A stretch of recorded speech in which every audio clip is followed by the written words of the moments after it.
get the YouTube going. Got it.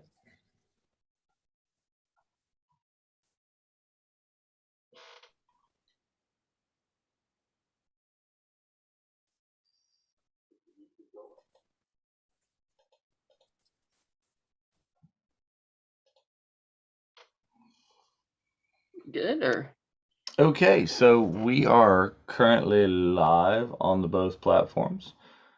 We've All got right. a couple of viewers popping in on us, so we can just, kind of hang out and wait a little bit until we get a few more. How's everybody doing? good? Nice Yeah, week. good, thanks.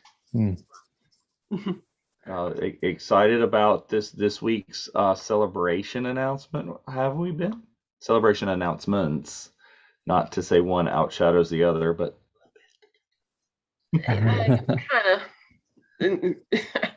Until you look at the budget things, I'm like, oh, God, I can't. yes, I know. I Yeah. did have to. I had to jump on that. I did, and whether I regret it or not later, I don't know. If Ewan McGregor is at a panel, like a 20th Attack of the Clones panel, then I will do that instead. Oh yeah. I will. Yeah. Well, I will at least have an autograph because I had already made it a point of purchasing this right here. Nice. All right. Yeah. Ready to rock. Yeah. I got my Attack of the Clones figure. All right. So I think we've got several people joining us now. So let's go ahead and we can officially begin. Go ahead, Catherine. Of the rebellion and the nature of retconning through all the different canons of Star Wars and how that affects the storylines.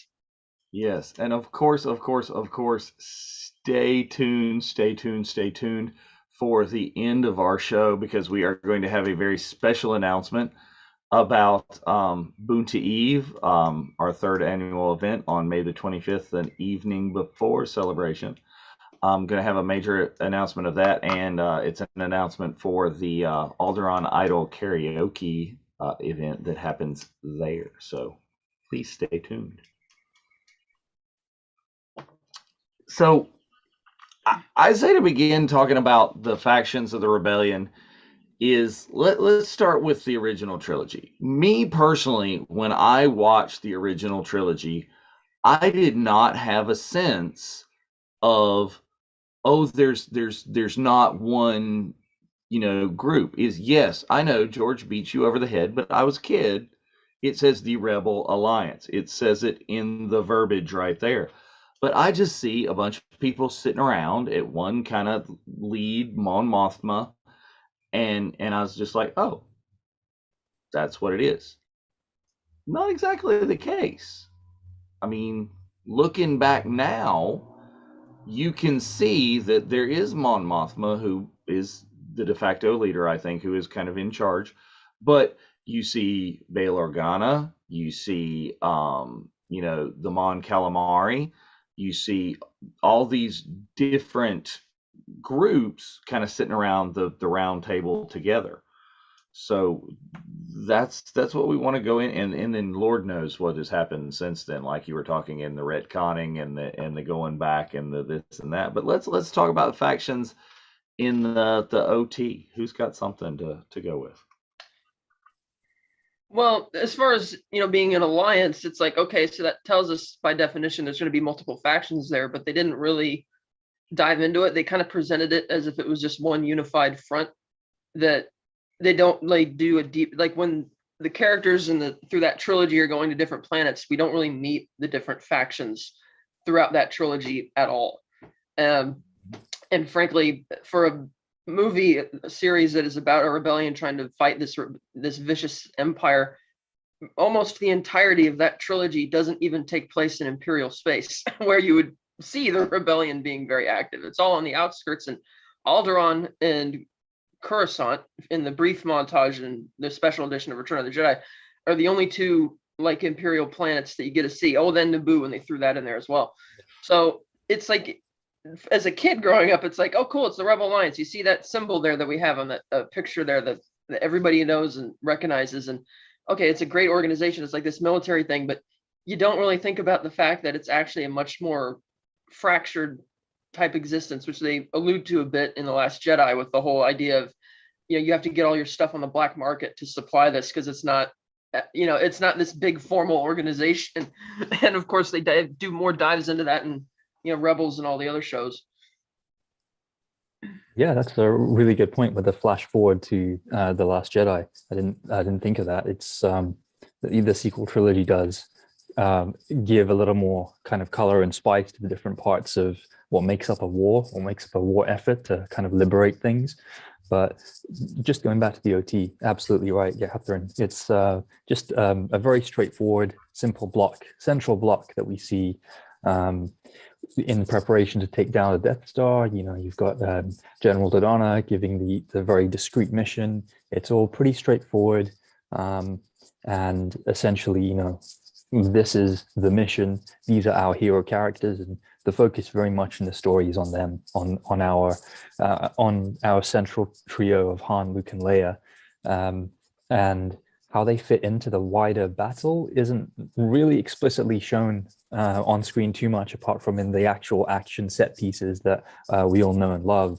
The Death Star trench run in Empire. It's very much rebels. Just on the Millennium Falcon, we see are fleeing and hanging on for dear life once things go very south on the planet Hoth.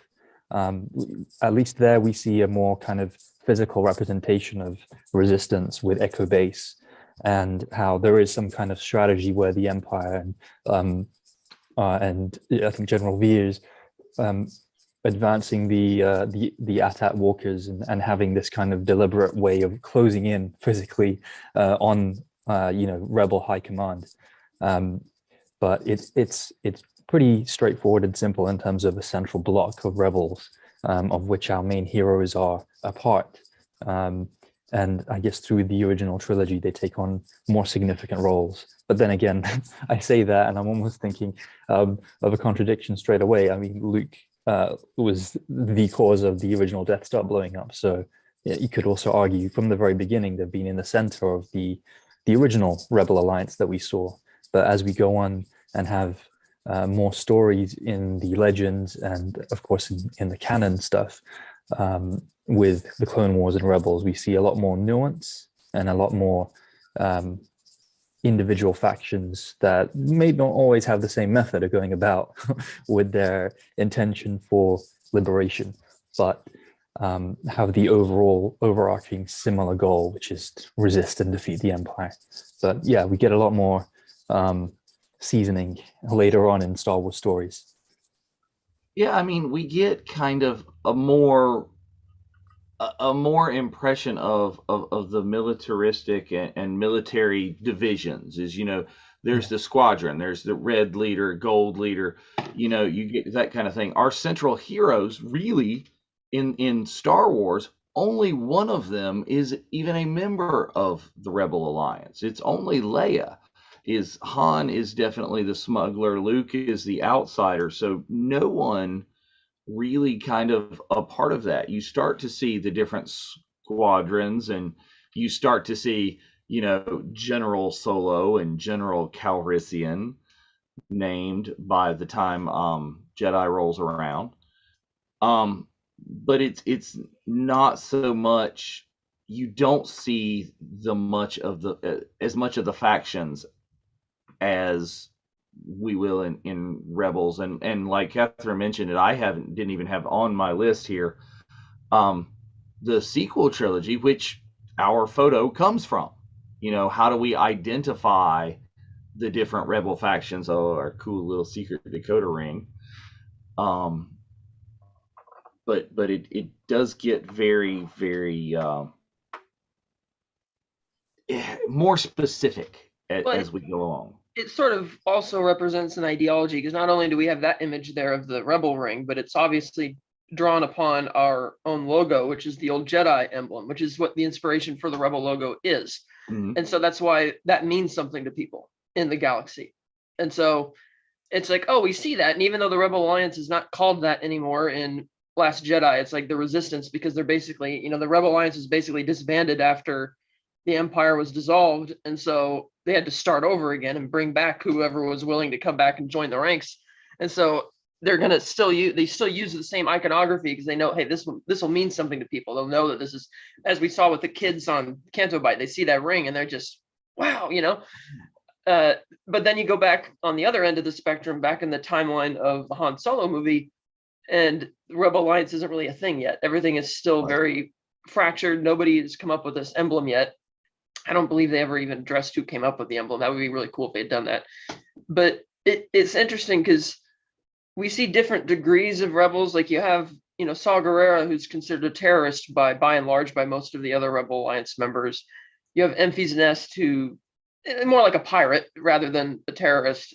And then you have the weirdo retconning thing with Han Solo, how he sort of incidentally funds the start of the rebellion, which is very, I don't doubt that he would have helped them a little bit because he's, still a nice guy and she helped him out.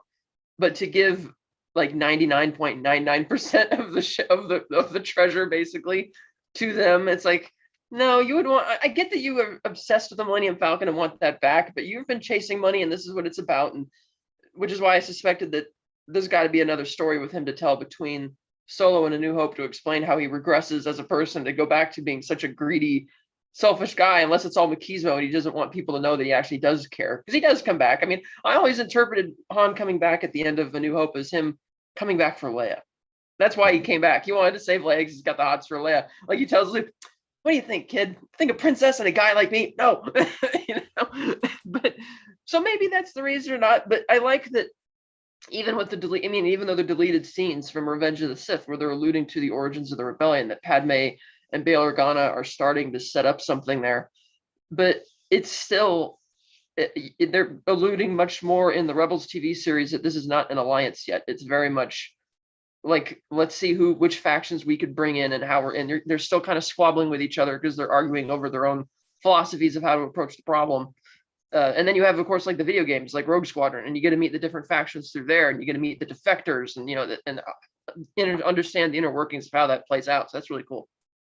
Well, before we totally go down that road, we can talk about, you talked about the design of this. Now, in researching, I did research for this one, people. I actually rewatched some movies last night and rewatched some episodes of the Clone Wars, read a ridiculously long entry on Wikipedia.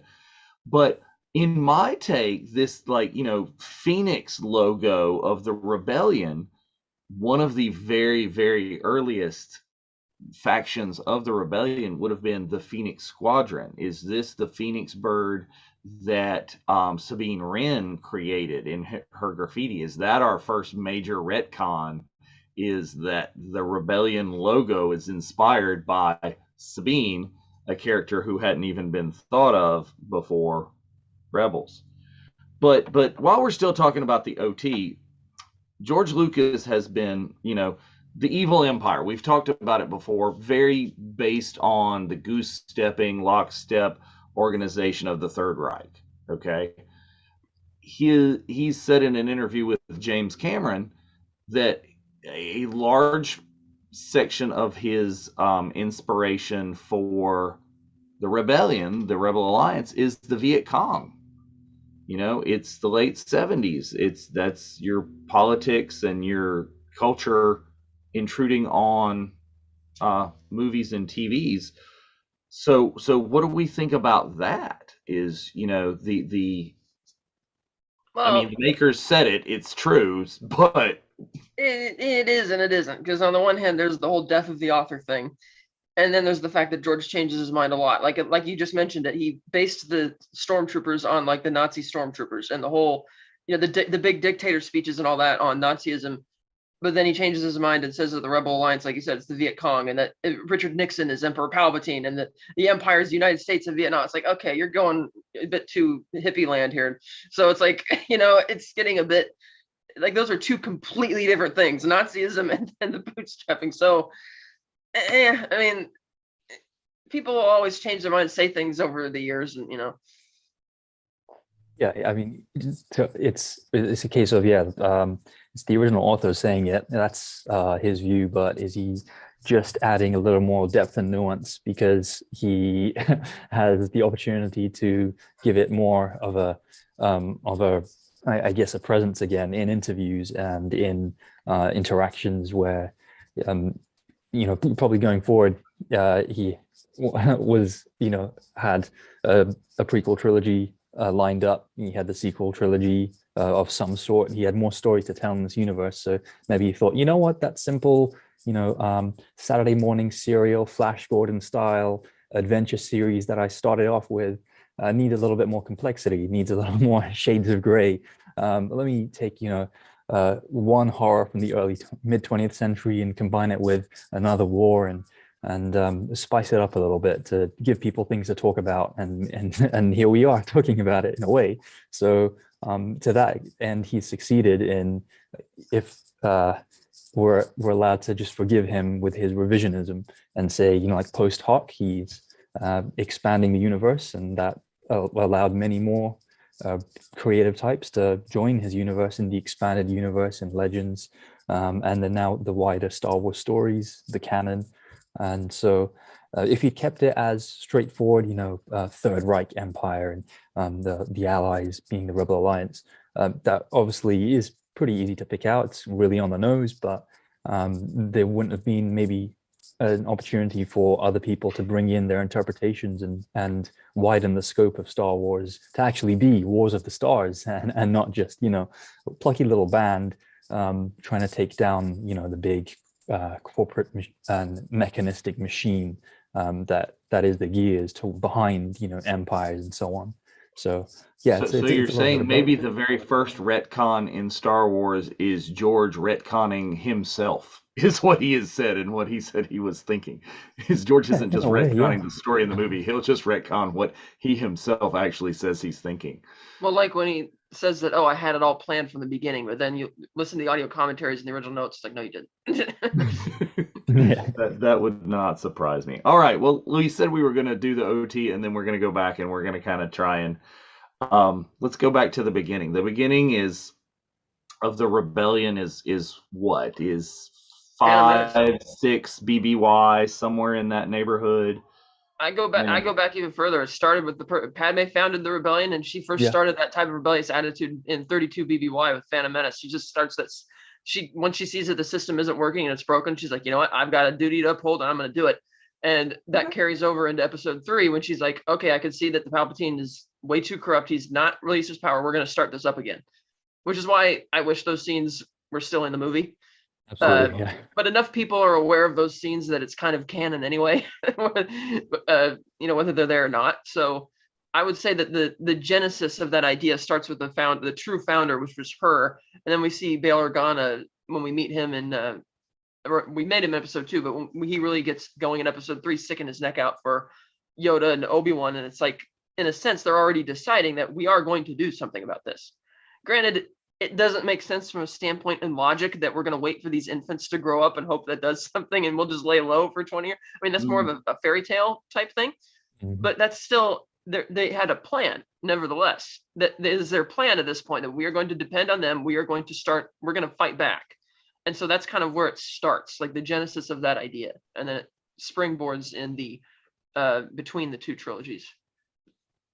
Yeah, I mean, I like the logic in that is in that you start to see even more of where it goes, which is the good guys in the Clone Wars become the bad guys in the original trilogy, and the roles but the roles aren't really reversed. It's just from a certain point of view, right? Is during the Clone Wars series and during Attack of the Clones, we're seeing the buddies with all the clone troopers and the Jedi fighting alongside them, whereas those clone troopers and that organization becomes the stormtroopers and the Galactic Empire, and the separatists, who, heaven forbid we separate from this big powerful union. The separatists kind of are an early rebel faction. So Padme and those fighting on Naboo, against the Trade Federation. They're kind of even almost like rebel faction, the Trade Federation being a part of the Emperor's plan behind the scenes. Yeah, sure. It's the Trade Federation from that opening crawl, which I guess some people, when they saw the Phantom Menace, were like, "Oh, it's taxation of trade routes. What's going on here? This is not, gung ho heroes taking on the empire that we know." But I guess George Lucas stepped it back quite a lot, and I love that idea from Catherine that Padme was the seed of rebellion from the beginning in her willingness to go up against, no matter how young and naive she was painted as by being such a green leader. On Naboo, she saw this mechanization of enclosure, cutting her planet off and the systems off from the wider Republic as a very clear encroachment and an advancement of a way of controlling, the trading, essentially what would come down to is the currency, the money, a sort of economic standoff that is imposed by an invading force, which is, we can say, very much the precursor to what becomes a corrupt republic and then falls into an empire. It goes back to this idea that George Lucas had, which again might be a post-revision, a post hoc idea again from him, but that the prequel trilogy was essentially telling the story of the Roman Empire, how the collapse of what seemed to be democratic and a republic can come about so quickly. It can come about through means that seem initially procedural, through the way the Senate is and the way the people have been voting. But I guess to boil it down very simply, the hubris and greed of individuals can really transform things and flip the table, as it were, into causing all sorts of destruction and mayhem that we see later in the Empire. But yeah, the idea that Padme is the real nurturing force of this rebellious spirit, the spark that then continues and ignites, I think is a fantastic idea, and I really do like the idea of running with that through the prequels. Again, it comes down to, if our analysis can add nuance and depth, then why not? Whether George Lucas intended it or not. Yeah. But I guess we to say, I like that as well. Yeah, sorry. That the rebels then, that the delegation of 2000 that Padme has in those deleted scenes is hugely important to this wider storyline, if we're looking at it in the sense of a rebellion being mobilized and under an initially small banner, but still a significant amount. The idea that a couple of voices against oppression can really lead to something greater and bigger, I think, is one of the fundamental themes of Star Wars, in a way, that there is always hope and there is always a brighter tomorrow and a better future that the people can build for themselves if they can unite and strive for these kind of core good principles. In a way, talking about it makes it almost seem a little childlike and basic. And we know George Lucas did say, Star Wars is for kids ultimately, but there are definitely ways we can look at kind of political analogies that come through with the rebels and how it kind of mirrors aspects of global culture and the wider world that we have through the decades and through the 20th century and beyond. All right, so let's go chronologically then. If we're starting all the way back there, let's talk about rebellious factions. Let's not necessarily factions of the rebellion, but rebellious factions that we see in the Clone Wars animated series. Is, who are we seeing there, and what are they doing and going there? Well, we have there's Saw Gerrera and his guys. Then you have Ahsoka leading her side thing is the Fulcrum, and then you have Bail Organa pops up every once in a while, and Mon Mothma kind of runs with him a bit, and you see how they don't really like Saw Gerrera that much. which they need to get over, because it's like you need all the help you can get, and that's kind of alluding more to the time when they're not succeeding because they're not coming together, and apparently Enfys Nest was out there at that point as well, even though she's no longer.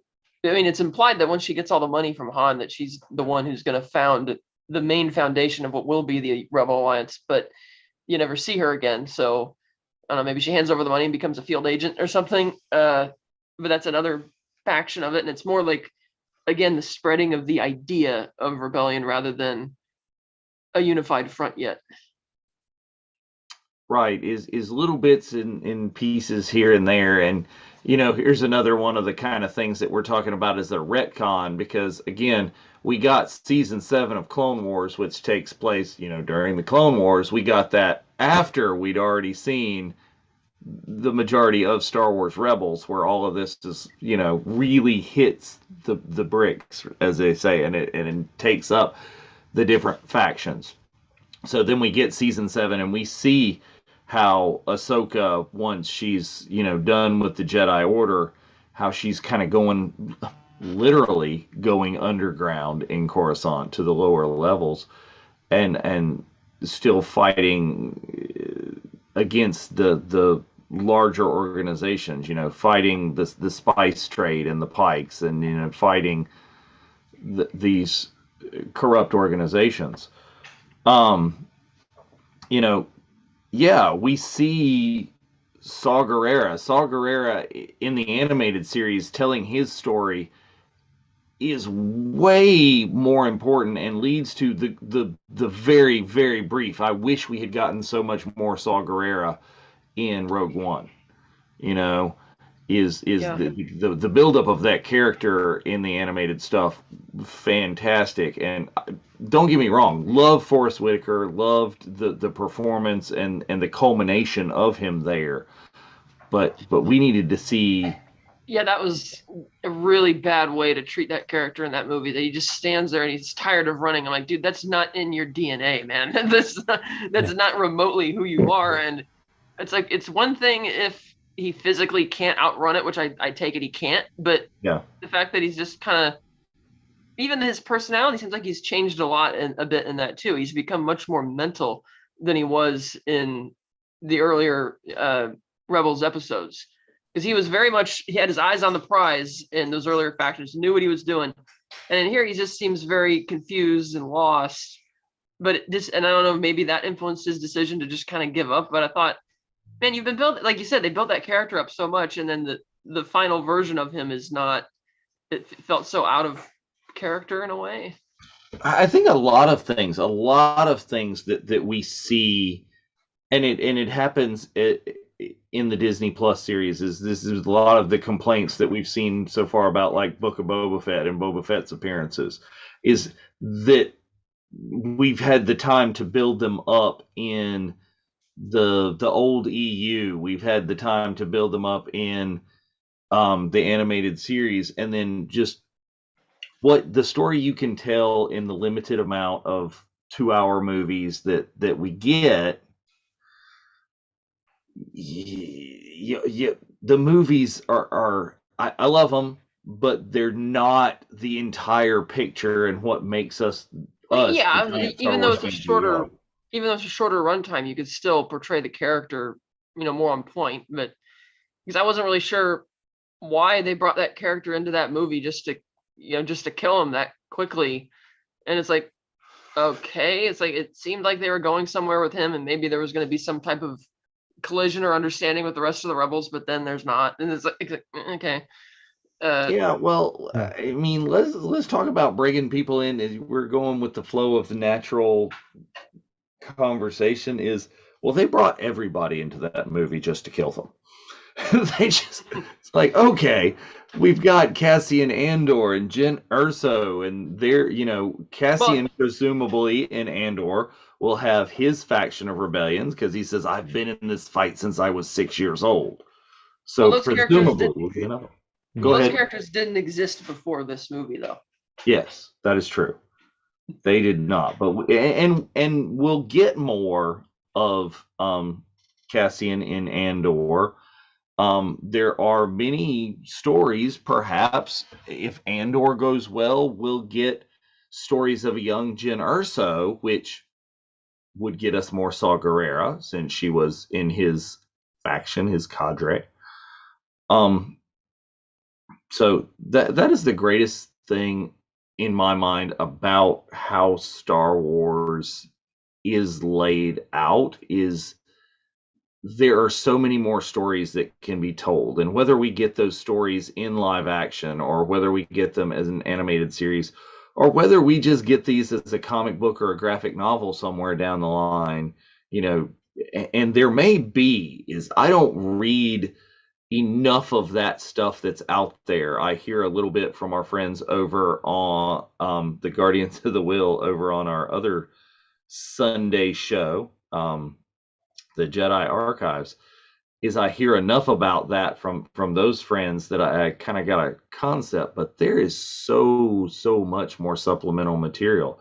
Is in the research I'm having, there's talks about other factions in the Dr. Aphra stuff, a lot of that other things, and presumably we get some more. Do we get more of the Infus Nest in the Crimson Dawn and Crimson Reign series? I don't know.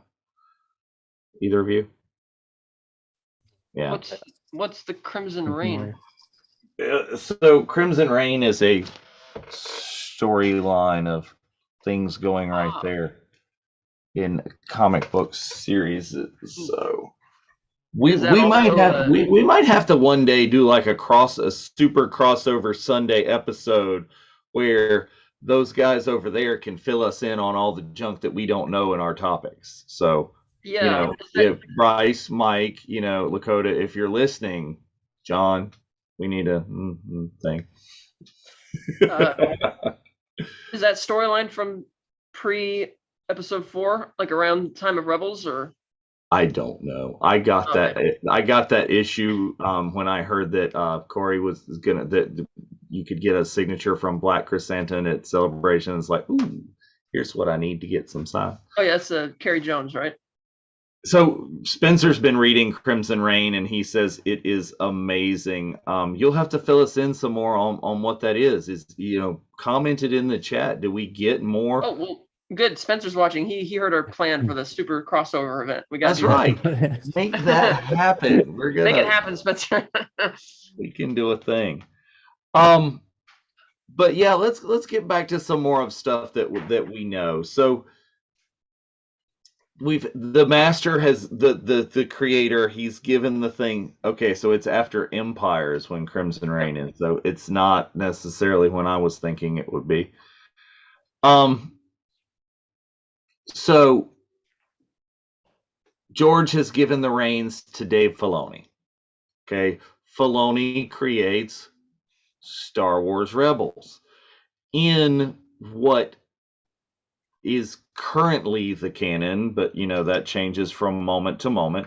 One of the earliest factions of the actual, technically what became the rebellion, would be the Spectre cells, which is the crew of the Ghost. All right, is the main characters of Star Wars Rebels, those fighting the rebellion on Lothal. Let's talk about them.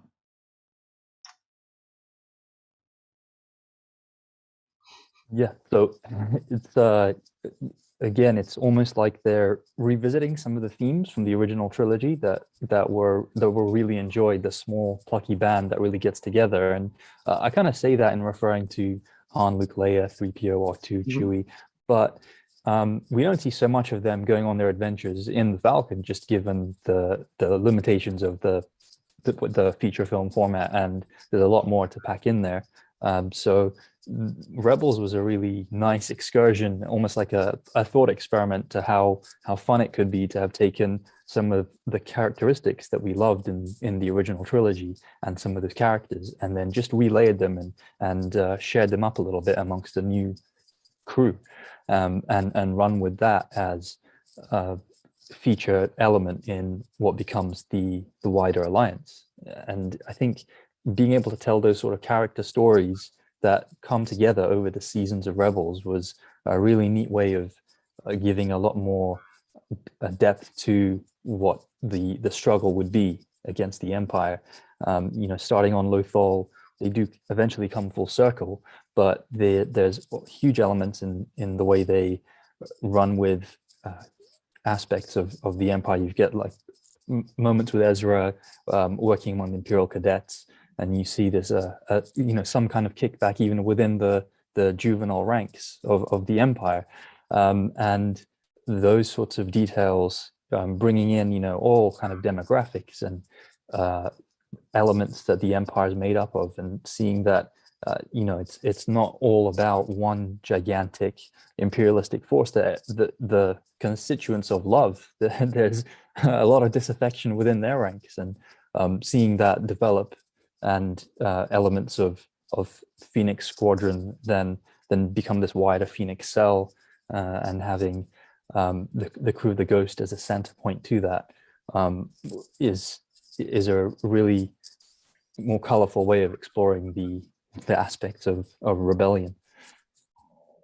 Well, I really like what you said about this being a retelling, and we know Star Wars will just completely retell the same thing. Hey, hi, we've seen The Force Awakens. It's just a game. Yeah. But I really like what you mentioned is, let's compare the crew of the Ghost to the crew of the Falcon. Is okay, we've got Kanan Jarrus as Obi-Wan, we've got Ezra as Luke, we've got Hera, who has so many elements of Leia, but also elements of Han, really. Zeb is Chewbacca, Chopper is R2-D2, is, and I like, too, the mentioning that you see where the rebellion is coming from. The more planets they visit and the more conflicts with the Empire on those planets that they see and that they help along, more and more people join them in that rebellion. And it seems to me, I think, when Phoenix Cell and Phoenix Squadron is starting to be, they started a lot of these little things. They grew behind the scenes behind them while they went on to their other little, and then they joined back into the main rebellion that maybe they started in some situations. Yeah, they're kind of doing their own, like, they're aware also that they're working in the service of who they believe is another rebel faction throughout the first season with the whole Fulcrum thing. And then, they try and spread the message with graffiti and stuff around to say, hey, we're out here, don't think you're alone in this. And then even when they come across some other characters like Hondo or Lando, they kind of inadvertently try to rope them into helping them out with what they're trying to achieve. Even though, for the most part, the crew of the Ghost was concerned with the liberation of Lothal for much of that series. Right. But you're right, that was a very deliberate copying of the dynamic of what you have aboard the Falcon, because it's like that worked so well, which is one of the reasons that Star Wars is as popular as it is, because every time they added a character to that ensemble, it got better. And it's like, well, that's the magic. There's something magical about that dynamic, so let's keep bringing that back. And that's what they were doing. And it seemed even in the sequel trilogy that they were going to do that when they were hinting at the whole triumvirate of Poe, Rey, and Finn. And then that kind of went by the wayside a bit. But I like that the idea of the crew of the Ghost is also, it's like they're doing their thing. And that's just one tiny little faction that we're watching for the 4 years that that show was on. But there's a bunch of others out there too. Because like when they met Saw Gerrera, he had his eyes on the prize with the whole the Kyber crystals he was hunting down, because he knew that the Death Star project was out there, and that was a whole thing that he was doing. And then Enfys Nest out there, presumably still being a pirate, because even though Rebels takes place after Solo, since we don't see her again, which granted we don't because the Solo movie hadn't been written yet, but yeah. I wouldn't think she hasn't popped up in the comics in that capacity either. So I take it she's still out there, trying to hinder the Empire where she can. It's like, oh, we'll steal the coaxium for money to finance it, but it's not something that is very organized on her part. Well, and you would think at some point, even if she, and I can't think of the actress's name at the moment, if she is no longer Imphy's Nest, then someone else is taking on the mantle of Imphy's Nest, and that faction, that group is still out there. Iron Killer. You know, maybe we can think, and we talk about the retconning in Solo is, did Han found the rebellion? We've already gone back. We're like, nah, it's for our money. Padme's the founder of the rebellion. But did, you know, Bail Organa, is Imphy's Nest, you know, funneling money back? Are they the pirate force that funnels it back to Mon Mothma and Bail Organa, to where they got this giant fleet where Leia shows up in Rebels bringing Hammerhead corvettes to the Phoenix Squadron, right? You know, where does the money for this giant shipbuilding deal come from? Could it have been ultimately Han Solo? Probably, because the way they talk about how valuable that coaxium is versus the amount that he stole, versus the fact that they don't really tell you where she sends it. It's just that it's the implication that she's inviting him to join something bigger, and he turns it down. That it's like, okay, so she must have sent it off to them somehow, or distributed it all over the place in a giant spread, which wouldn't be as effective. But I think you're probably right. That's probably where Leia got the corvettes. I mean, And, we don't see it. It's not said, but Han is what, roughly 10 years, 7 years older than Leia. We see, and he's in his 20s in Solo, and she's in her late teens or mid-teens when we see her appear in Rebels. The age is a bit off, because I know that Harrison was he was 34 when they filmed the original movie, and you know, Phantom Menace is 32 years before the original movie. But I think they said that Han, his age is, I think, a little younger than Leia, or maybe older. I can't, or 7 years before. I can't remember what they say for the movie, or for the official Star Wars canon. But well, I'm just thinking, you know, he's the older, wiser than Luke, right? The that's right. He is older than them. He's like, let's see, so they're 19. Yeah, so he's probably, I think maybe he was supposed to be 32. Yeah, so he was probably born around the timeline of Phantom Menace or so, because that would mean he'd be 19 and then 22, 19 during the, I think, the prologue of Solo, and then 22 through the rest of that movie, I think. Yeah. So I mean, timelines line up a little bit as to where there's an argument for all of these things, and you know, us as Star Wars fans, if there's an argument to be had, we'll get to it. We'll be there. So let's even talk about other things in Star Wars Rebels that are kind of, you know, not central to the main plot, but we see other factions in there, is like Hera's family, Sham Syndulla's, the Free Ryloth movement. You know, it's obviously where Hera's gotten her rebel spirit. They are a faction that is rebelling against the Empire that maybe hasn't rolled into the main deal first. Yeah, and I think we see that in starting in the Clone Wars, where you've got the Techno Union essentially leading a very similar campaign as the Trade Federation did against Naboo onto Ryloth. And again, we see the kind of mirroring and recycling of stories, but it's I guess the fact that you see their forces overwhelmed and causing the supply lines being, you know, cut off to that planet, it becomes a major you know, flashpoint of battle, a big kind of theater of war, even if it's not so much focused on within the Clone Wars. It's one of those arcs, but it's still significant in terms of character. You have Anakin and Ahsoka working to regain ground against the Separatist armies, and I think you even have, you've got Mace Windu involved, and much bigger kind of side characters that come to the fore. And I guess the idea that we've been talking about in trying to create a unified core there are elements of that from the first occupation of Ryloth, and then them trying to establish a protectorate within the empire that then I think becomes again, enforcement, enslavement of the Twi'leks, and forcing them to be indentured to the imperial forces as laborers and essentially slaves to the imperial goals and the imperial mission.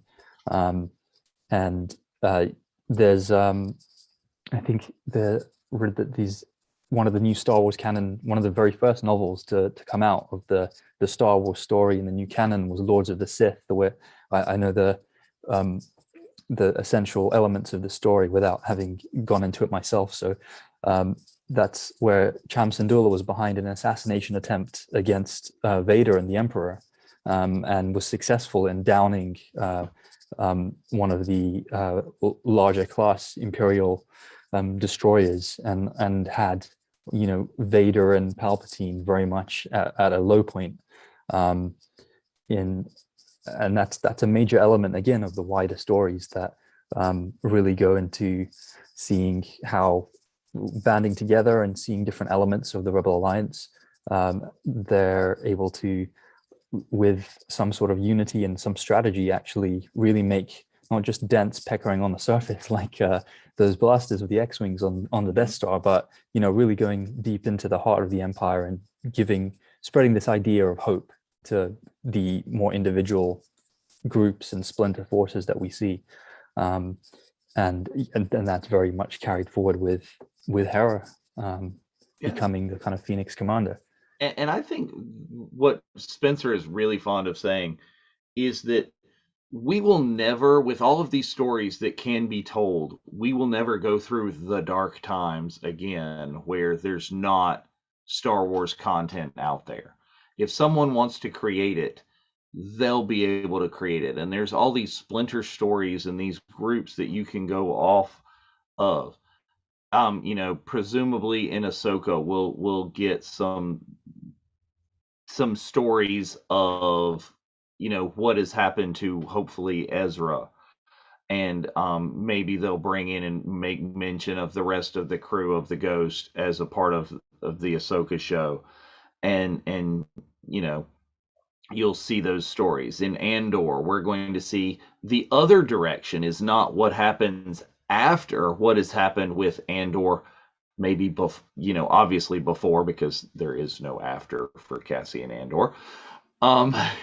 You'll get to see what's happened before with that. They could tell the story of a young Jyn Erso. They can tell all of these stories. They could go to the Cham Syndulla and give us more of that.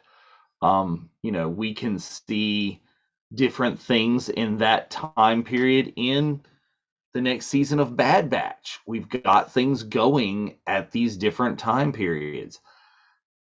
What do you think? Here's maybe our final before we do our big announcement, because people are starting to wait and people are filtering in late, which let me just say you shouldn't do. You should have been here from the beginning because you've missed some good content. But thank you for joining us. What do you think? Are we going to see elements of a rebellion of rebel factions, possibly, in hiding or getting there in Kenobi? Probably. What? Where? Well, I don't know who or what. It might. I take it'll probably be other Jedi on the run, because you have the Inquisitors there, who are basically filling the role that Darth Vader should be filling, which makes sense because you need more than one. And while you mentioned it a moment ago, I think the direction that the Bad Batch is going is they're going to probably become their own little rebel faction onto themselves at some point. Yeah. But yeah, because the trailers for Kenobi focused a lot more on the antagonists, and then a little bit on Kenobi, not so much whoever else is going to be there. So I just take it would in general, to me, it would make more sense if it's about the other runaway Jedi, or those are the people you might come across in the series. Gia? Yeah, it's an opportunity to tell a slightly wider story. We don't want to be going back to Tatooine for 6 full episodes, and the trailer shows that we're not going to be there. We're going to be on some other planets. We've got the Fortress of the Inquisitors, and other elements from wider Star Wars material in the Jedi Fallen Order series. And it's an opportunity to show that Obi-Wan again can be a sort of quiet symbol of hope for these other groups. It'll be interesting to see how they tell that story, because he's meant to be in isolation, hiding from absolutely everyone, with a very explicit mission of protecting Luke. So yeah, we'll see how it's going. But the fact that you've got a couple of antagonists and not just Vader as the big bad means you have an opportunity for more conflict and newer characters to be seen. But I think they've got to be careful again of introducing or one too many Jedi, maybe upsetting the original paradigm that we had, where it was Obi-Wan having to forego his identity and just become crazy old Ben out in the Jutland wastes to really escape the Iron Fist of the Empire. So Peter is asking in the chat, any chance we see Ahsoka in Kenobi? And I'm going to venture forth and go with no.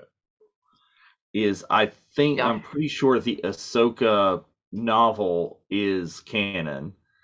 And, we see other things that she's doing and she's got going in this roughly time period is I think what we've seen of Ahsoka in Mando and Book of Boba Fett is what we're going to see of her to set her up for her own show. I'm thinking Kenobi. Kenobi does take place a lot earlier than it does. The Ahsoka show.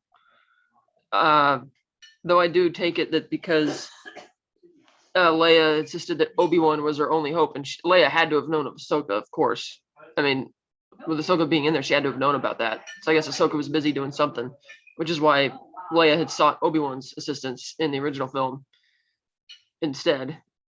But I agree, it would be kind of odd for her to show up because she's such a game to do something and go get her. She's not the type of person who would just camp out and wait for some kid to grow up. It's like, and then plus this sounds like this is thematically she doesn't belong there, because this is a Kenobi Vader type story. That's really what they're hinting at. That you don't see any type of confrontation, but they hint that there will be, and that's an entirely different relationship and a much bigger deal, frankly, than having. And we've seen her confrontation with Vader already. We've seen Ahsoka confront Vader, and that's in Rebels. I think that's in Rebels. That's not season 7. That's Rebels. Yeah, that's season 2 of Rebels, I believe. Season 2 finale. Yeah. So Twilight. we've seen that. So I think maybe even putting her back in Kenobi may muddy the waters a little bit too much. Yeah, she's almost too big a star character to have in the Obi-Wan series. You don't want to be crowding out what we see of Obi-Wan too much. Yeah.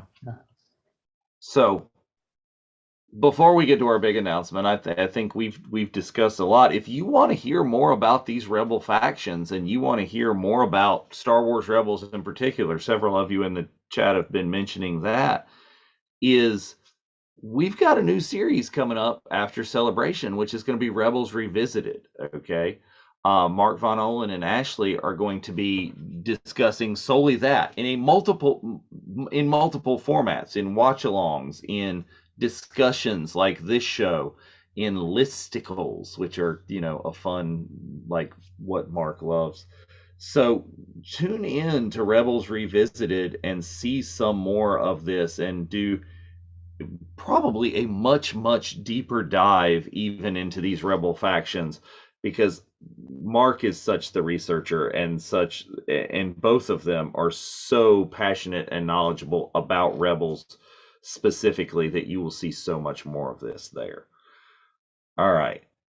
So, any final thoughts on Rebel factions before we go into our announcements? I think there's definitely room for more content to try and sort everything out and be a bit more cohesive with it, so that it's not as incoherent, to figure out who's doing what at what time and how much did each faction know about each other and where did that money go that NBC has cashed out. and what became of her afterwards. So there's plenty of content to mine there. We're all going to become the guy in the meme with the whiteboard and the this and the points and the every. We'll have to become that. Oh yeah, Charlie. What It's do up you- here. Yeah. Seriously. Yeah. What do you think, Gio? Yeah, there's a lot more mileage to be had from what we saw in the Solo as a Star Wars story. We've got Andor coming up, which can look into the kind of guerrilla tactics and more boots on the ground, looking into how parts of the Rebel Alliance came together and unified as one. As Catherine mentioned, it's pretty disparate, not cohesive. So you can really bring that story into a more centerpiece and more digestible way, I guess, because there's a huge scope of fans that are taking up this content. There'll be more casual people. There'll be, the ultra passionate fans, as Mark Hamill called it, UPFs. And we want to dissect and analyze. And then there'll be people they want to bring into the show as well. So I guess tracking it back to a more simplified story and bringing characters in gradually is what we've seen the Star Wars wider universe and Disney Plus content do pretty well, and especially looking into Rebels going forward. One massive, I guess, Rebel group that is definitely worth mentioning is the Protectors of Mandalore, and that entire storyline that begins under Duchess Satine in a pacifist way, goes forward into a more physical resistance with Fen Rao in Rebels, and brings Sabine's character some real agency as well, and that going forward into what we'll see potentially in The Mandalorian. There are lots of elements to tie things together. So many more factions scope. that we didn't get to. We mentioned the Mon Calamari like that much, who obviously play a huge role in everything else. But let's get to our announcement right there. As you know, we have an event coming up the night before Star Wars Celebration is the Boonta Eve Cantina. And you know that there are a host even of celebrity judges for our Alderaan Idol. We've got Dominic Pace, Leilani Shu, Eric Walker, and our host with the most, Mr. Kevin Thompson, who are going to be hosting that event. Well, we have another big name who is going to be very shortly on the main Facebook page announced as another judge, someone that you shall be able to see and meet there at Alderaan Idol, going to be judging for us. So all of those fabulous singers that you just saw on the preview show, all of those people will be judged by Misty Rosas. Misty. Let me see if I can make this like screen sherry deal happen. Let's see. Boom. Alderaan Idol special guest judge Misty Rosas. And I don't know if the YouTube people see that, but go ahead. She is known as the performance artist behind Queel in The Mandalorian and the Frog Lady. So I think there we go. It did finally show up on the YouTube. So Misty will be there with us and judging all of those fabulous singers. I think that'll be that's a really exciting addition to our host of judges there. And for those of you who are just the Star Wars fans, I say just the Star Wars fans, but we all are. I mean, Misty has a ton of other things going too as well. She's performed in many other things: Catching Fire, Congo Instinct, Van Helsing, Boston Legal. She is a recording artist who has several albums, full-length albums and songs out there. So I'm excited. I'm excited to meet all of our judges. So wow. All righty. All right. It was a great episode. Absolutely. I think much more could be content from there to mine that and see this and talk about this in the future. And speaking of mining content that's already been there, we are coming up on our 1 year anniversary, 1 year of the Unifying Force. So our next episode is going to be a retrospective. We are going to go back and we are going to examine a lot of the topics that we have talked about before, and add a little bit more content to them. So please, please, please, all of you, you can comment on this video during the weeks before then. You can send us some personal messages on the Facebook Messenger and ask about what more do you want to know from all of the episodes that we've talked and discussed about before. And that'll be on Sunday, May 8th. Sunday, May the 8th. Absolutely. So that's when we'll be doing it. And we hope to have you join in with us on that. So final words. Join us on May 8th and join us at the movie Eve. Yeah. Excellent. Yes. Look forward to seeing you all then. And until then, may the force be with you. Be with you all.